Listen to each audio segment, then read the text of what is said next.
So excited to be here, joined by Mike Michalowicz, and I have a question to start us off.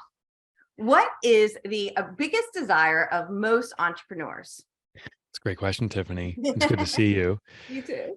So when I speak, I ask people, I say, why did you start a business? And since these can be audiences of many people, they can't shout out the answers necessarily. So I go, let me guess and just raise your hand if this is true. And I think I only need to make two guesses. The first thing I say is, did you start your business to become financially free? And I would say 90% of the hands go up. I say, okay, did you start your personal to be personally free? First, time freedom. And the rest of the hands, all the hands go up again. And then my third question sometimes will be, did you start your business to both be financially free and have personal freedom to do what you want when you want? And all the hands go up. And I said, that's great, because this is indicative of why we start business. But sadly, for many business owners, the two primary objectives of why we started our business is not what happens. We actually don't experience that financial freedom. We struggle surviving check by check, and personal freedom's out the window. We work like animals. We hustle and grind all day long and compromise so many elements of our life. And so my work, what I try to do is to bring personal freedom and financial freedom to the people I get to impact. And that includes myself. Like I was the hustle and grind person. I was living check by check, barely getting by. And so I research out ways to satisfy that selfishly for myself and for my colleagues and friends. And subsequently, for anyone that wants to read it, I'll codify those systems in a book. Yeah, that makes sense, and I really appreciate that. And I was thinking when we were doing more money, more time, more fun, that is our theme. I love it. Such a good theme. Well, and I'm with you. So many entrepreneurs get into business, and the business runs them versus them running the business and their lives. Yes. And so many people, it's like, I'll do that one day. I'll do that one day. And they become a slave to the business instead of like letting the business run. It's, do its thing. And I was thinking with the summit, you would be perfect with this whole, my first experience with you at least was profit first. Oh, love it. So for those people in the audience that have not heard about profit first, can we dive in there around what profit first is all about and how that might help us have more money, more time, and more fun? Yeah. I think it'll nail all three, I hope. So, what I do, Tiffany, is I look at an established approach we have to something and see the results it gets from a data or scientific approach, meaning just research-based. If we want to start a business to be, say, financially free, as an example, I say, well, what are the processes we follow to achieve that? And the number one process is the accounting for it. You have sales, that's your income. You subtract your expenses, and then what's left over is profit. That's the foundational formula for profitability. And I looked at that formula, and then I looked at the results. 83% of businesses, this was according to research by US Bank and SBA, identified 83% of small businesses survive check by check. They are not sustainably profitable. They're not profitable. The business owner is taking a reduced salary. If they are taking a salary, they're funding the business. They're refinancing their house or doing whatever they can to borrow, beg, or steal. And then they give it to their employees, and they become resentful of their business. Talk about fun. The antithesis is resentment. And that's what's happening for many business owners. So I said, okay, what is wrong with the process we're following? And it struck me one day that profit is last. We call it the bottom line or the year end. It's literally in our vernacular. All those things mean it doesn't matter now. It can wait until the future. It's human nature. If it waits forever. It's the manana syndrome, right? So what I teach in Profit First is to flip the formula. It's sales minus profit equals expenses. And how that works in practice is every time you have sales revenue coming into your business, take a predetermined percentage, whatever that percentage may be, 5 or 10 or 12 or 15%, extract that profit first, and then reserve it, hide away as profit. And then the leftover is how you run your business. In short, it's the pay yourself first principle that we know works in our personal finances. It's the pay yourself first principle applied to business. So if somebody says, Mike, that sounds like a good idea. However, I'm living paycheck to paycheck. I can barely, put food on the table, cover the rent or the mortgage, get a loan payroll. How in the world am I supposed to take money aside first when I barely have enough to make it as it is? Right. And that's actually the most common form of resistance I hear. And that's exactly what I felt like. I need to be profitable first before I can take my profit. Well, that's actually how most businesses are run. Like one day I will be profitable and then I'll take it, but we never get to that one day. So it perpetuates that manana syndrome. When we understand a concept, a behavioral concept called Parkinson's law, it comes into alignment. And here's what it is. A quick history lesson. Parkinson's a theorist, I think from the 1950s, studying human behavior, and argues that as a resource expands its availability, we consume more.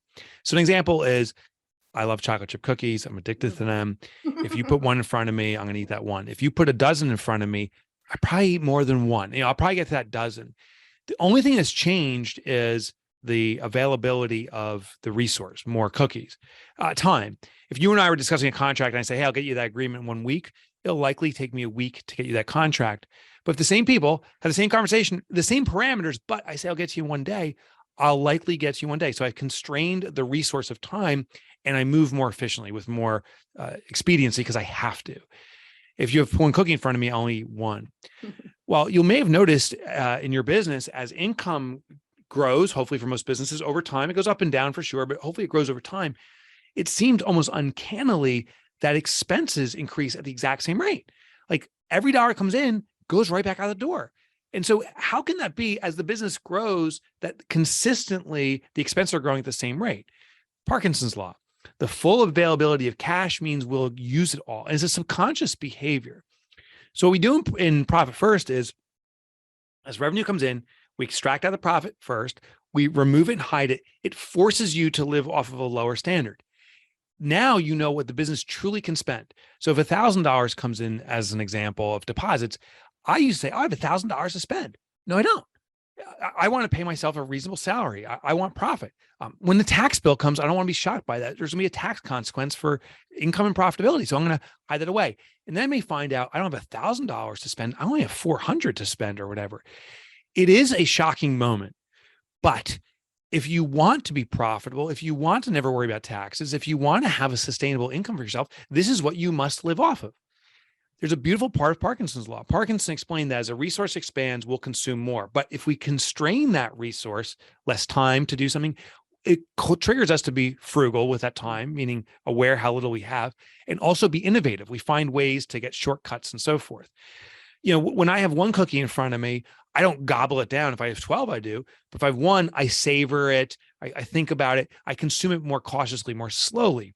Same thing with cash. And we've all experienced this. I don't know if it was in the college days or pre-college or post, but there's some point where you didn't have as much money perhaps as you do today. And how did you live? Was life miserable? No, you probably lived in a cheaper space and so forth, but it was probably, in most cases, the same as it is today. Your happiness quotient didn't drop. Well, the same is true for our business. When we constrain the cash, we know it's available. We start finding ways to get by and to succeed and to be happy and have fun with less cash. The last point I want to make here is research on savings, US-based savings. The greatest savings mechanism in US history of all time has been the 401k. The 401k is a forced savings program. And what you get is instead of that net check, whatever it used to be, now the retirement is taken out first and the net check is a little bit less. And it's a tough day, the first, or maybe a tough month, the first few paychecks, I'm like, oh, I don't have as much. But then we adjust. And then fast forward 10, 15 years in our lives, like, oh my gosh, I have so much savings I would never have before. It's the same process in our business.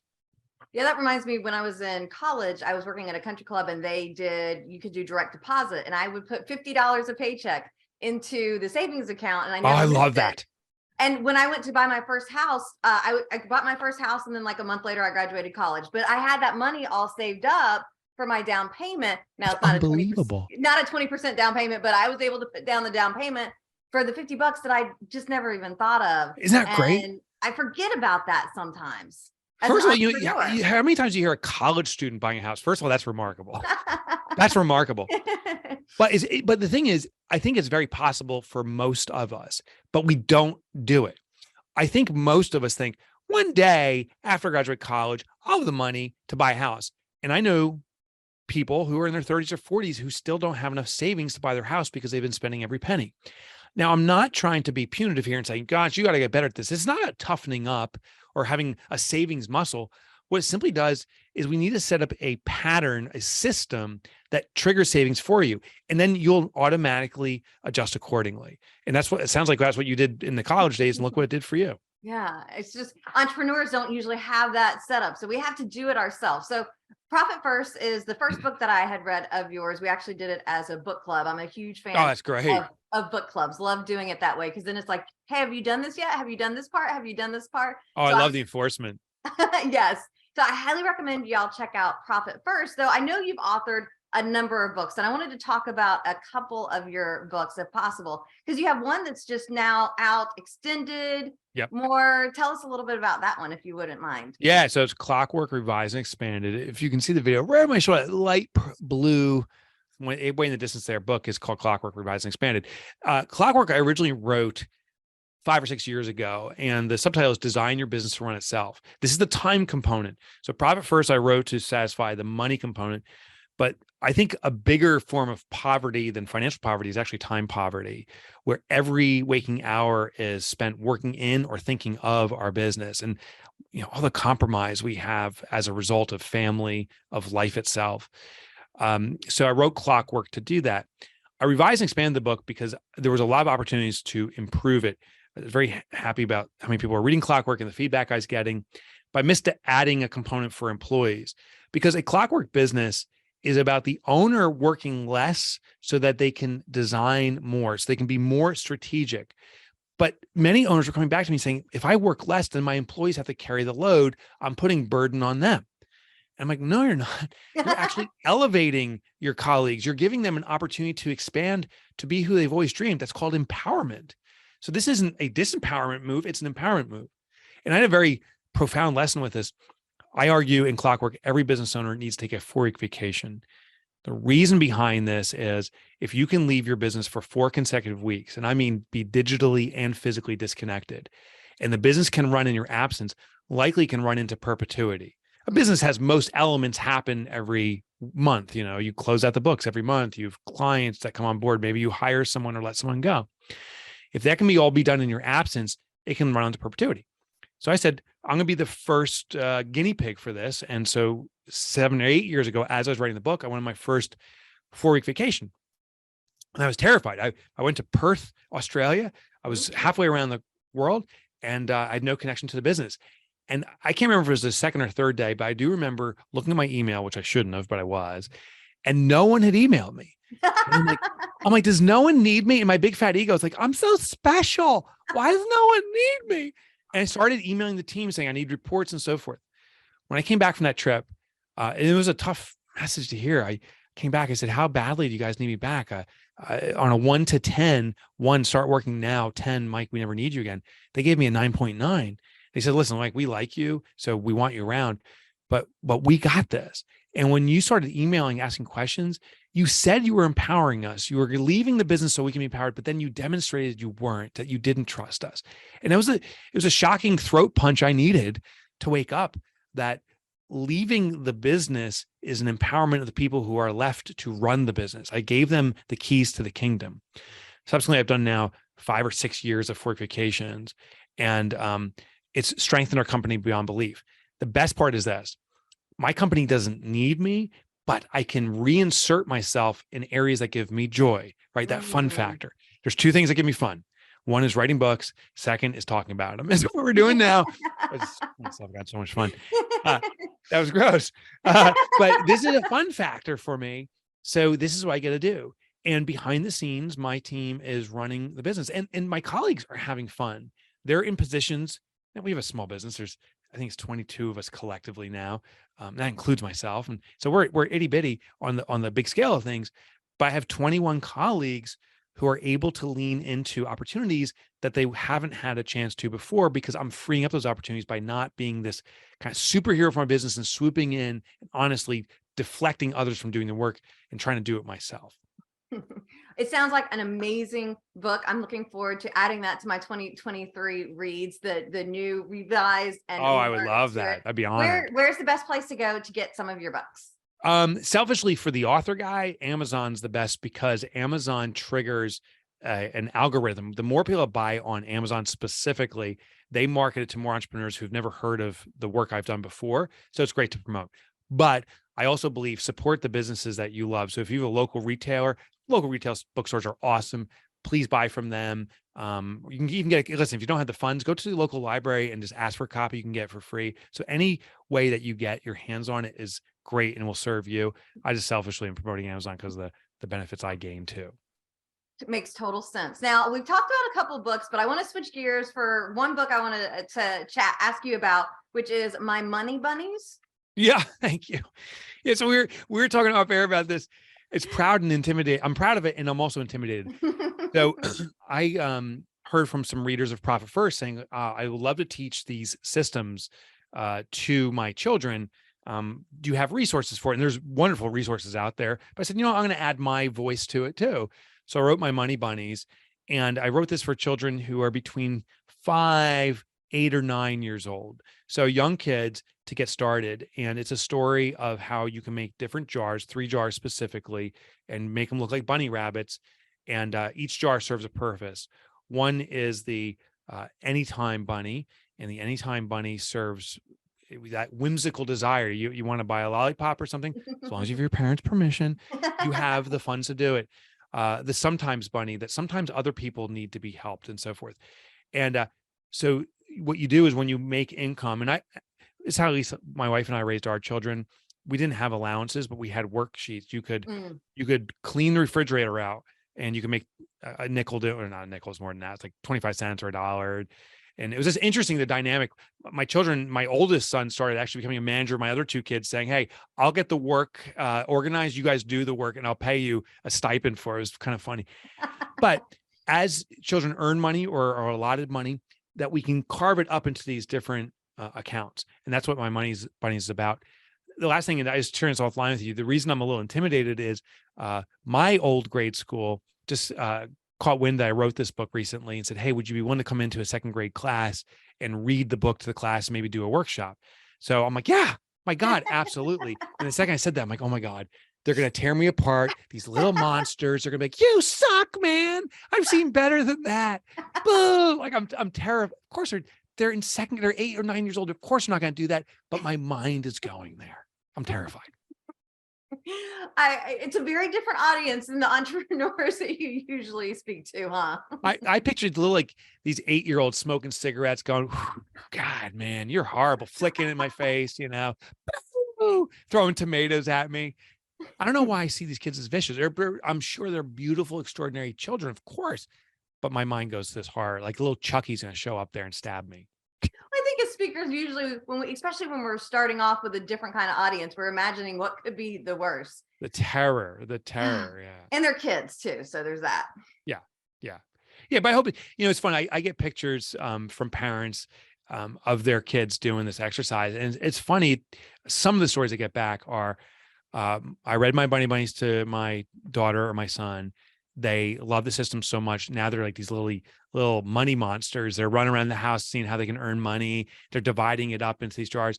And to me, that brings so much joy that if we can, gamify, if that's the right word, the process of saving money, if we can visualize how money can be used. Because, in our business, when we earn that $1,000 or whatever the number is, it's not $1,000 to spend. It has multiple responsibilities. We call it, we're recording this right around Thanksgiving. I call it carving the cash turkey. Like when we serve a turkey at our house, I don't go to our guests and say, hey, everyone, grab a knife and fork and fight for it. Everyone for themselves. No, I carve the turkey. And the reason we do that is so that everyone can get an apportionment of the meal. Everyone can eat. And the same thing is for the cash turkey in the business. When money comes in, it has to feed all of the different appetites for the business. And if we simply carve it up so everyone has something on their plate, the business runs so much smoother. That is so very true. And I love the analogies. Those are awesome. And for those of you with kids, check out My Money Bunny. And we'll have to check back in next year and see how that 2nd grade class did. Last one, yeah. If I'm still alive. So I have 2 questions for you before we wrap up. The second question I'm going to ask is if you have just one more basic tip, if people want more money, more time, more fun. But before I ask that question, I have to know, what are your favorite kind of chocolate chip cookies? If that's a connoisseur of chocolate chip cookies, which are I mean, homemade, you can't touch those, right? So my daughter is a bit of a baker, so she'll make these chocolate chip cookies that are to die for. If I got to go to the store, uh, I'm a little bit partial. I think it's soft baked. I'm a little bit partial to Pepperidge Farm, and the reason they aren't particularly delicious chocolate chip cookies. The reason I like them, they're kind of small, so it feels like I'm eating less, but I end up eating more. But I grew up with those as a kid, so it kind of harkens back to a different time period in life, and so that's kind of joyful. Love it, love it. One last tip for our viewing and listening audience on how to have more money, more time, and more fun for Mike Yeah. Michalowicz. All right, so this will be the big one. And it may sound a little crazy. I invite you to stop calling yourself an entrepreneur, which kind of sounds crazy because I love entrepreneurship and I love what it stands for. But the word entrepreneur is bastardized with hustle and grind, work harder, work longer. It's all about self-sacrifice. Here's a new label. Call yourself a shareholder of a small business, which sounds crazy. What does that mean? I own stock in Ford, as an example, 100 shares. I'm not like a big investor. Ford sends out a regular profit distribution. And when I get this, I don't say, oh, I don't deserve it, Ford. Here's the money back. I return it to them. And I don't look at it and say, oh, I got to go to the factory to earn this through some hustle and grind. No, I say, I took a risk of investing. I hope the value goes up. It could go down. This is a reward for taking risk. Every person listening to this episode, you are a risk taker. You've invested. You own stock in your business. Thank you for contributing to our economy. That's a big deal. You deserve to be rewarded for that because you've taken that risk that the vast majority of the population never will do. And you don't get rewarded by returning the money, plowing it back, sacrificing yourself. And you don't get rewarded by hustle and grinding down at the factory. Those are things you can do, and those are wonderful responsibilities. But as a shareholder, your primary responsibility is to share in the profit and to give strategic direction. I vote at Ford, should we hire the board of directors, this one or that one? Should we open a new factory? Just like all the other shareholders. The most important role you can serve is a shareholder role. It empowers the community around us, people who want to work in a company while you work on that business. So start today. It's going to be very weird. People are going to say, you're a shareholder of a small business. What the hell does that mean? And you'll probably be like, I don't even know, some wacko guy. He's like some bunny dude told me to say this. But if you stick with it, the identity shift will start happening. I've been calling myself a shareholder of a small business now for a couple years, easily, maybe longer. And the shift has happened. I'm like, oh, I own a business. The business doesn't own me. I'm a shareholder. My responsibility is to empower employees to have a dream job and make my business like that. I have to work at a whole different level or aspect of my business, but I surely have to stop doing the work inside the business. Awesome. Thank you so very much, Mike, for sharing your wisdom. We've talked about a couple of his books today, though there are a number of them out there that if you're looking for more money, more time, more fun, he is a gentleman that can definitely help you get there. Thank you so very much, Mike. Thank you, Tiffanie.